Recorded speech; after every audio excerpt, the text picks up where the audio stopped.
A Day in My Life as a Work from Home Mom, Solo Parent Edition. Good day everyone! At dahil Sunday man ngayon, nakagawian na talaga natin na pumunta sa local market, no? Bumili na ako ng mga seafoods, bulaklak, vegetables at mga prutas kaya presko talaga dun kapag Sunday ang daming dagsa ng mga fresh produce. Advantage na rin sa amin dito na mura ang mga lamang dagat kaya malapit lang talaga kami sa dagat kaya yung mga kumikestyon sa akin na hindi ganun ang presyo ng mga isda at iba pang seafoods. Sa inyo naman yung presyo, iba naman sa amin. Pwede rin kayo pumunta dito at dito na lang mamalengke, malapit lang ito sa CC Lex Bridge at sabay na tayong magdagsaan dun. Puno-puno sa maraming tao on Sundays ba?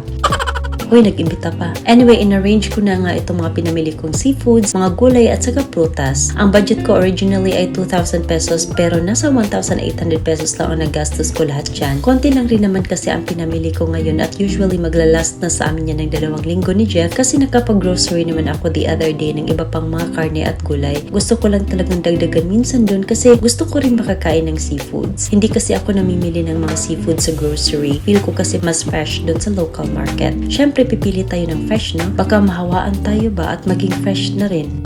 Sus nako. Anyway, nung tanghali na nga ay nagluto ako nitong bago kong biling mussels at tinola naman ang style sa pagluto ko nito. Habang pinito ko na rin ang nabili kong isda na tangige na newfound favorite na isda ni Jeff. Masarap rin talaga to. Masarap rin ang presyo kaya minsan lang talaga bilhin ba. Ang paborito ko nga luto ng tahong ay yung may cream sauce pero kalas man ang cream. So ito na lang o yung humigop na lang tayo ng mainit na sabaw. Masarap man rin ito lalo na't fresh pa. Pero isa rin talaga sa rason bakit ako napabili nito dahil rich in protein talaga ito at may omega 3 pa. Ay wow, parang nutritionist.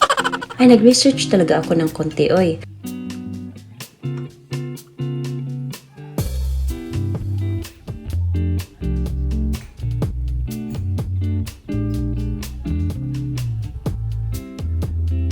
After lunch ay nag-marinate ako ng chicken breast that I cut into cubes at secret na lang ang nilagay ko dyan. Charing.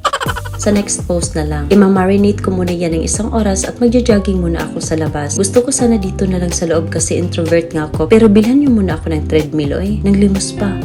At ayan si Cookie, umaaligid na nga sa akin kaya gusto talaga niyang sumama at na-excite na nung makita niya na kinukuha ko ang leash niya. Kaya ako na lang rin ang nag-walking sa kanya pero na-stress ako very light kaya minsan ayaw na maglakad. Naku, hindi ko pa naman kayang buhatin yan dahil more than 30 kilos na. Kaya after ko siyang winocking ay binalik ko na siya sa bahay para makapag-focus na ako sa jogging. Sa busy persons like me at limited lang ang time kada araw, 30 to 40 minutes lang talaga ang mailalaan ko sa walking sa labas. Roughly 5 to 6k steps na yun. I'm still trying to figure out kung paano ko mamamanage ang time ko better than the one I'm doing. I'm sorting things out whether to work very early at night or very late. Hindi kasi pwedeng morning shift. Anyway, pagbalik ko nga sa bahay ay nagluto na ako nitong chicken at tinuhog ko lang. I grilled it using the T-Gene multi-purpose griller na pwede rin pang hotpot kaya nga multi-purpose, di ba?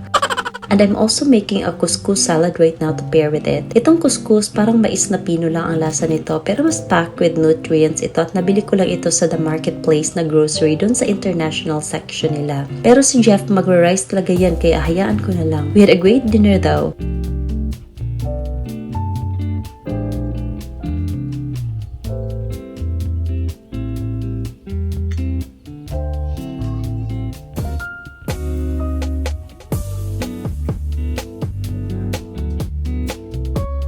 And after that, I arranged my newly bought flowers from the market at itong isa ayaw pang magpalagay sa vase. Ayun. Therapy ko talaga itong maglagay ng fresh flowers sa kwarto ko.